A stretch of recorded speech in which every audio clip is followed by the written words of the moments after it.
আসসালামু আলাইকুম। ইব্রাহিম আলাইহিসসালামের নির্দেশে ইসমাইল আলাইহিসসালামের প্রথম স্ত্রীর তালাকের ঘটনা। যখন ইসমাইল আলাইহিসসালাম প্রাপ্ত বয়স্ক হলেন, তখন তিনি মক্কার জুরহুম গোত্রের এক নারীকে বিবাহ করেন। একবার ইব্রাহিম আলাইহিসসালাম শাম থেকে ইসমাইল আলাইহিসসালামের সাথে দেখা করতে মক্কায় আসেন, কিন্তু এসে দেখে ইসমাইল আলাইহিসসালাম বাড়িতে নেই। তিনি তার পুত্রবধূকে ইসমাইল আলাইহিসসালাম সম্পর্কে জিজ্ঞাসা করলেন এবং তাদের জীবনযাত্রা সম্পর্কে জানতে চাইলেন।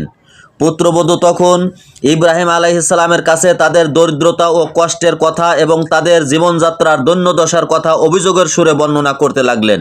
ইব্রাহিম আলাইহিসসালাম পুত্রবধূর এই কথা ও আচরণে সন্তুষ্ট হতে পারলেন না।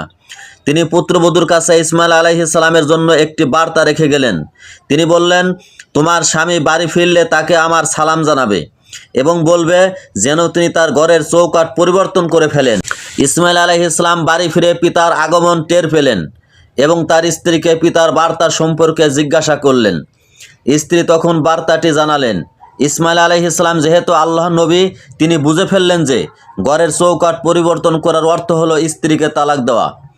ইব্রাহিম আলাইহিসসালামের এই নির্দেশ পালন করে ইসমাইল আলাইহিসসালাম সেই স্ত্রীকে তালাক দেন।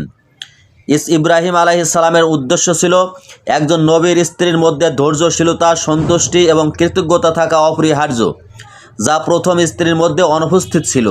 প্লিজ সাবস্ক্রাইব এবং লাইক করুন।